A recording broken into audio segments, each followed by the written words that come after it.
Today we'll be walking through a demo of the Motili admin platform. This is the platform that allows Motili to help kind of usher along different types of work, orders, um, quotes, and anything else that may be needed in order to properly service our customers and clients. We'll do a simplified walkthrough of everything that's available on a standard Motili job. This will include walking through what an inspection work order looks like, the information captured, the quoted equipment, as well as ultimately the requirements that are collected on site. We'll also do a demo on the Motili mobile application. This will be a separate recording that will essentially explain what the experience is for Motili contractors on site to make sure that all information that needs to be collected for a specific client is done so at the highest quality. So without further ado, what you're looking at right now is the Motili admin platform. So when a Motili employee logs in every day, they see information based on their assigned region, clients, contractors that they work with. What we'll do is we'll hop into work orders and you'll see a list. Oh, I'm going to quick update, let that go through.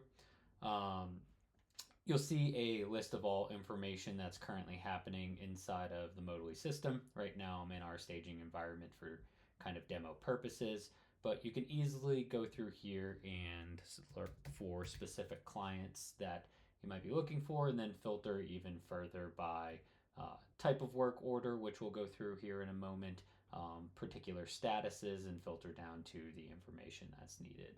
All these views are savable within the Motili platform, so we've really optimized the system for our internal users to make sure that they can get to what they need to when they need to get to it. Before we walk through kind of a full end-to-end work order experience, we'll hop into an already existing work order just so we can kind of show the landscape of information that exists within each of these different jobs. So we'll see here each work order has a designated number. This is available to clients, contractors, internal Motili folks, so that way we always know which job we're talking about, as well as property information, so where that work is being done, any technician information, and then kind of the current top end status of everything. So this is a newly created inspection work order, so we can see that here directly from the top.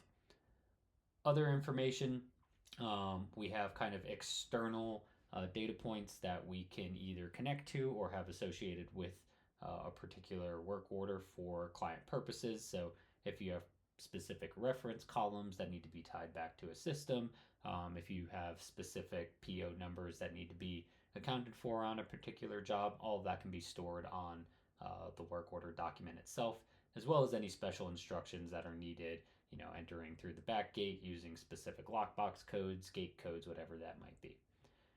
Each work order also has the ability to assign contacts. We'll go through this during work order creation, but this is essentially any potential regional managers, property managers, homeowners if the property is occupied that need to be contacted and updated throughout a particular job on progress. Through there, we also have kind of our line item management. This is the equipment information that we'll see as we actually build out a work order here in a few minutes. We have all of our asset information, so these are the pieces of equipment that live on site. Any comments and notes that are being passed back and forth between our internal teams and or clients and contractors, and then all of the requirements that are specified by either the type of work order or the client that we are servicing the work for. Outside of that, any files that need to be associated, so permits can be uploaded here as well. And then we have all of kind of the general finances, history, and then we track all kind of mobile actions and notifications that are happening on the platform. So kind of a full-blown spectrum of data that's being collected on each job that we do. Go back here. Now that we've kind of talked about kind of the landscape of everything that has and is accounted for on a particular Motili work order, we'll go through the simple process of kind of what this workflow looks like. We ingest work a lot of different ways, whether it be through email, whether it be through integration, or whether it just be from requests that come in from our clients. A Motili user can come in here and they can basically kick off the process by simply hitting our actions button and then walking through the type of work that needs to be done. So we have a few different designations, each with their own slightly differing workflow.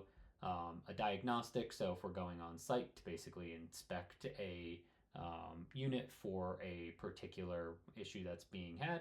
An actual inspection, which is more of kind of your, kind of routine, see the state of everything, maybe not necessarily because of a service call, kind of specking out the system to see, are there repairs that need to be done, or is there a replacement that should be recommended? A walkthrough, similar fashion, just kind of seeing the state of everything. Warranty work order when we get a warranty service call, and then kind of our preventative maintenance programs, which are yearly maintenance programs that are reoccurring, essentially to make sure that system has a long of its life as it possibly can. In this particular case, we'll walk through kind of our inspection work order workflow.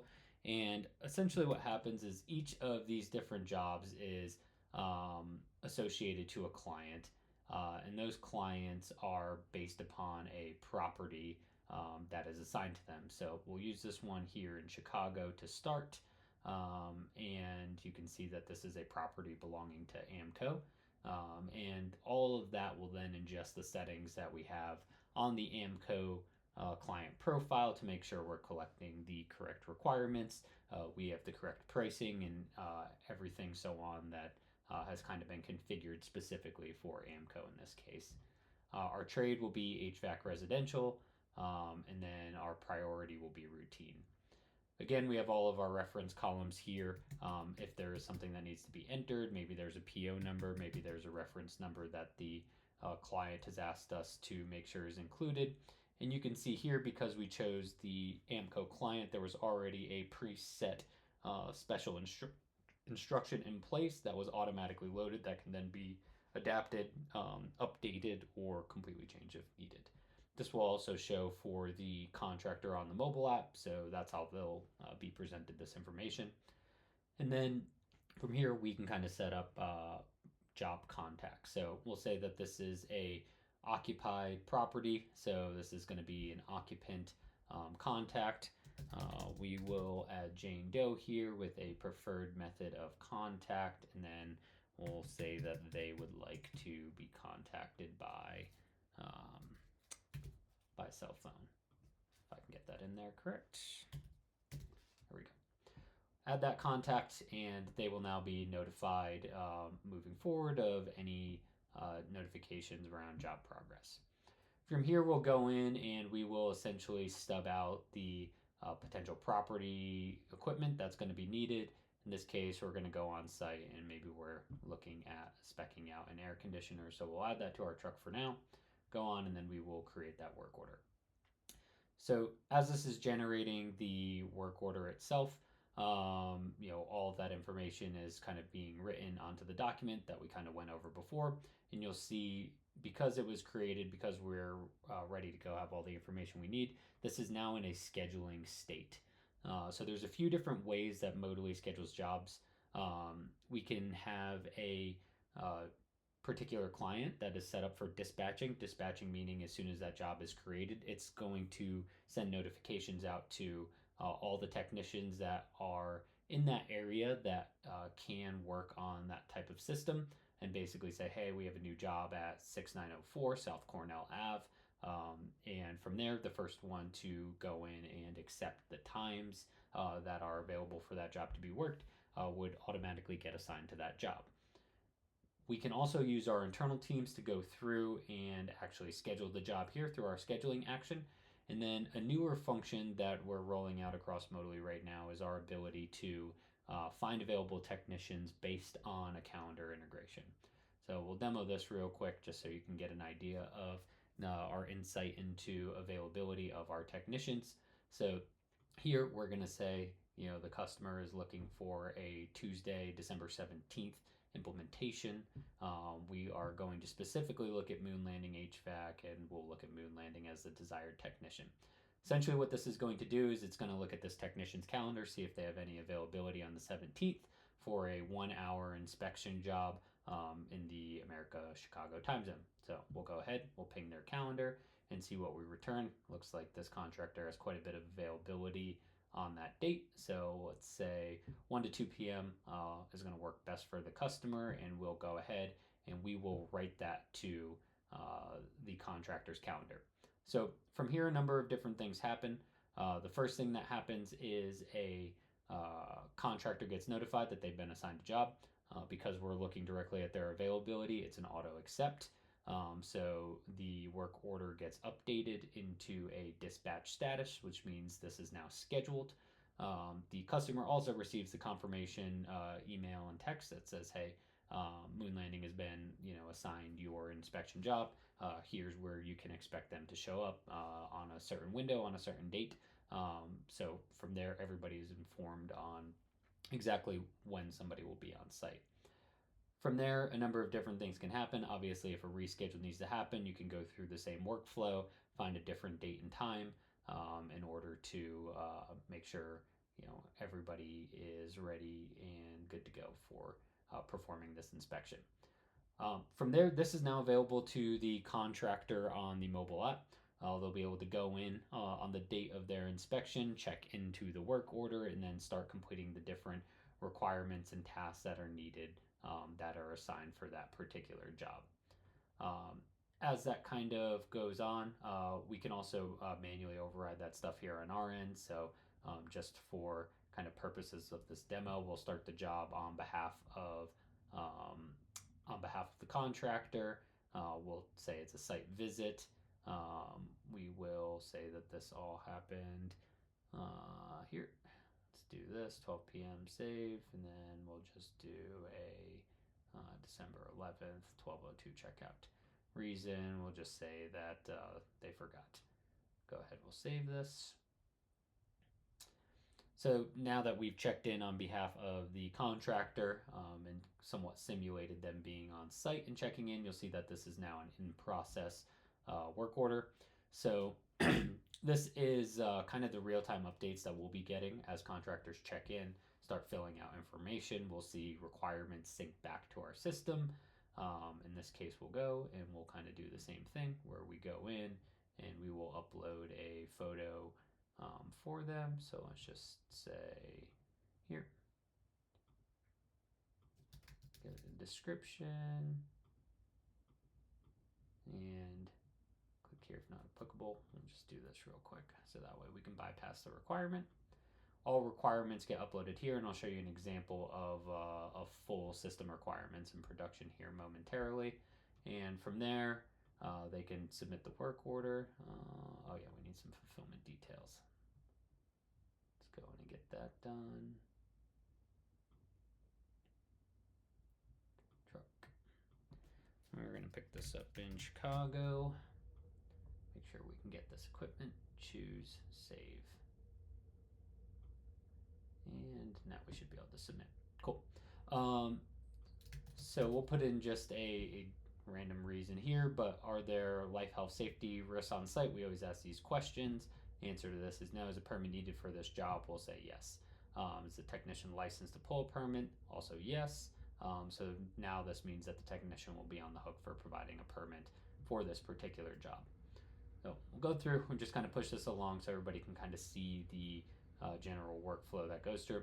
Now that this is in review, our internal teams get notified, and a couple different things happen here. The first thing is that our team will go in and make sure that we have all of the correct requirements. And while this is happening, we actually automatically run all of those requirements that are passed back through our Photo AI service. And essentially what we're looking for is, did the contractor on site take one, images from the actual location? Two, are they images that were taken on the correct date? Meaning, if they were scheduled for December 17th, did they take those pictures on December 12th? That would, point towards them not being pictures of the day that they were on site. And then, is the work that we asked them to do actually accurate? In the case of a preventative maintenance job, meaning did they actually go and did they do the cleaning that they were supposed to? You can see here our system will automatically recognize how clean or how dirty that is based on thousands and thousands of data points of previous preventative maintenance jobs that we've done. Are they taking pictures of the correct piece of equipment? If we said, hey, show us the outdoor equipment, but they took a picture of the furnace inside, does that all look correct? And then while that's happening, the internal Motili team is going through and validating that the AI is reading things correctly and either passing all of the requirements and saying, hey, yep, this all looks good, looks like a quality job, or hey, we see some issues or there was some incorrect photo uploads and we need the contractor to go back and remedy those items. The other thing that we'll be able to do here is we'll be able to look through specific checklists that are, again, configured by client to make sure the contractor went through and hit all of the bullet points that we've agreed to fulfill. So we can see, hey, were these completed? Were they not applicable for some reason? Any additional commentary that's assigned with that. So we can see we have quite a few here for this client. So you can kind of get an idea of all the different items that contractors are going through on site. And then anything that gets flagged will automatically pop up on the work order as an exception flag and will need to be remedied before this can be moved on and billed back to the client. Um, from there, obviously, we can get a full view of all of our work order data over time. So we can see the current status of anything at a higher level and make sure things are moving through appropriately. So it's a bit of an end-to-end demo of just how we operate with our work orders. We will pause here for the time being, and then we will pull up mobile and kind of show what it looks like from the contractor side. Thank you.